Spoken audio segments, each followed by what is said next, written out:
First, we had the firemind. We don't talk about the college years. Now we have Niv-Mizzet Parun.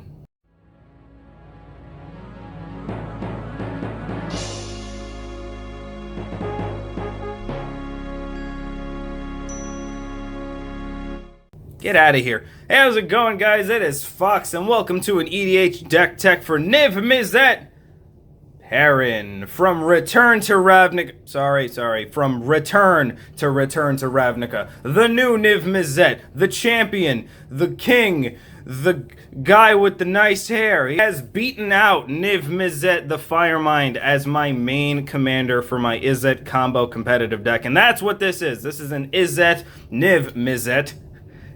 You get it? Combo competitive deck.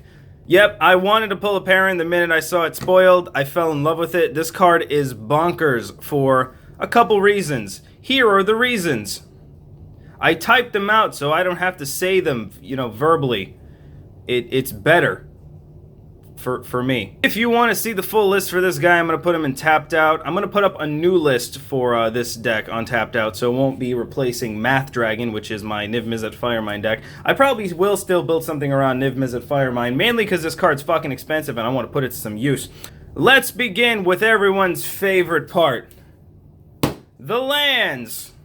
You love lands, don't you? You like jazz? Alrighty, starting off with 4 mountains. And we got 8. Actually, do we have 8? We have 9. Oh yeah, we have 8 islands. Look at that. I actually got it right. I was able to add another mountain to the deck. I took out Hall of the Bandit Lord due to the fact Niv-Mizzet doesn't need haste anymore.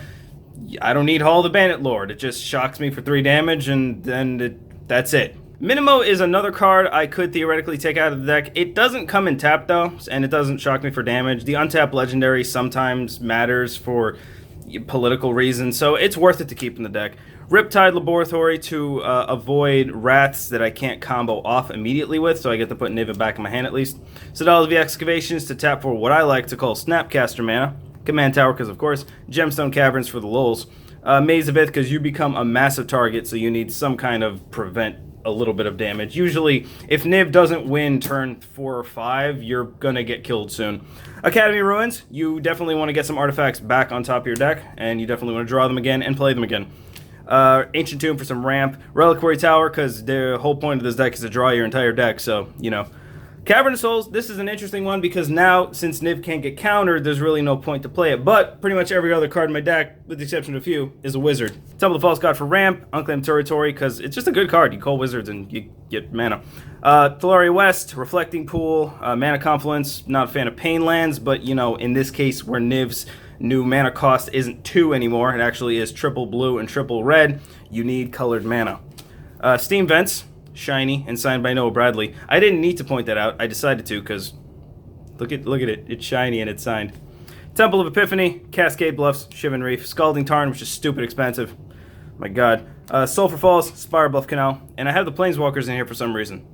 I guess we'll go right onto the Planeswalkers. So we got Jace the Mind Sculptor, Dak Faden, and Tezzeret the Seeker. These 2 are for the draw ability to start Niv going off, and also because they're just really good. And this guy is a little bit of an artifact ramp. I'm running quite a big artifact ramp package in the deck, so he's very, very good to get them out, untap them, give you a little more leeway to cast more, bigger, better spells. Creatures! We got some interesting creatures. Venser!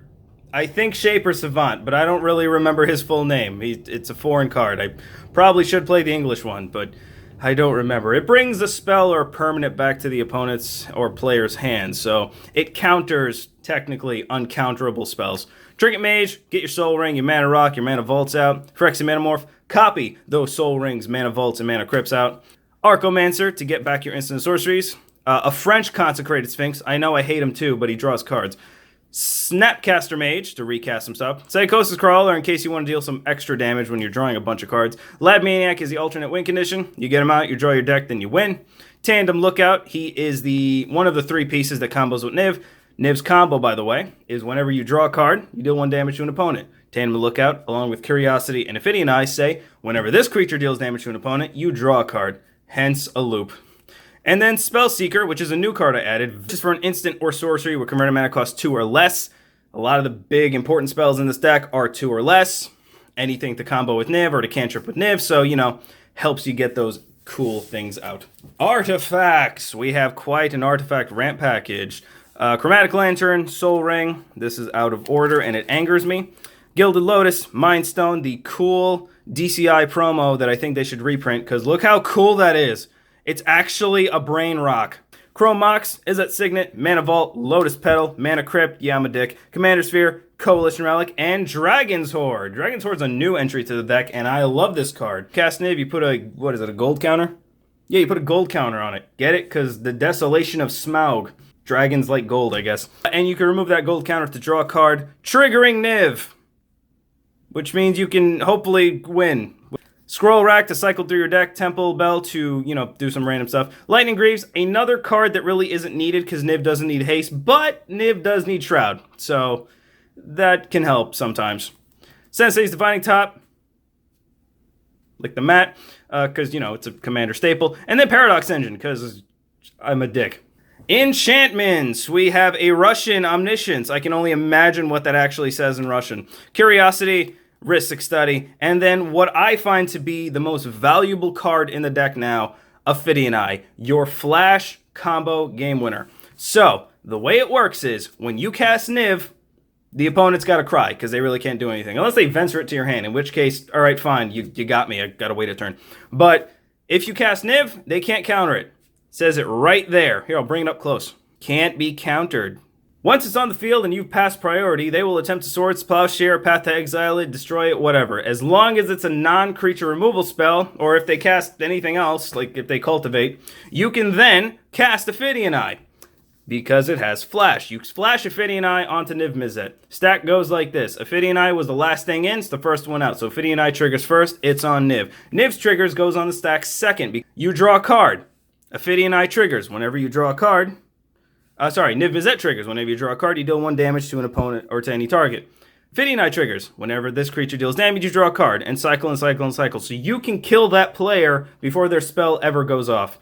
That's why I love Ophidian Eye now. I've always loved Ophidian Eye. I always found it to be a better combo piece with Firemind. But now it's a much better combo piece with Niv-Mizzet. Because you can do it in response. And that's always so much fun. Sorceries. Put in a Mizzix Mastery. Want to see how it does. Thought it'd be fun to play. Preordain, Serum Visions, Ponder, Time Spiral, which is kind of your second way to kill everyone at the table. Merchant Scroll, Ancestral Visions, Gamble, Blasphemous Act, Wheel of Fortune, and yeah, 1 take an extra turn spell, get over it. Instances! We got Spell Crumple, we got Cryptic Command, the full art Wayne England Cryptic Command that has no text on it. That really should have text on it because it's a lot of text. Swan Song, Mystical Tutor, Cyclonic Rift, Force of Will, Pact of Negation, Frantic Search, Intuition, I believe the name is, Hinder, Capsize, Trick Bind, Counterspell. I'm getting tired by reading all these names. Impulse, Chaos Warp, Tolarian Winds, Brainstorm, Turnabout. There's more. Blue Sun Zenith, and a Counterflux. God damn, I played too many cards. And that is the brand new Niv-Mizzet Parun deck. What I find to be a much better commander than Niv-Mizzet Firemind. At least a lot more functional and a lot better for the deck. It's quicker, I think. Yeah, it costs triple blue and triple red, but it doesn't really matter. There's so many ways you can get around that. The fact that it can't be countered is worth it. The fact that you don't need to tap to draw anything is worth it. The fact that it triggers off your opponent's spells and you can kill them in response before their spells even go off the stack makes it much better. Hope you guys enjoyed the deck. If you have any suggestions, any ideas, let me know in the comments. As I said, I will be posting on Tapped Out so you can see the list for yourself, and I'll probably change it every year because I'm lazy and I never update my decks correctly. Hope you guys enjoyed. I will see you later with more videos, but until then, oh, no! You go over there. Freaking Draco Genius thinking he's like, oh, what about me? I still exist. I said, go away. That actually fell down the stairs.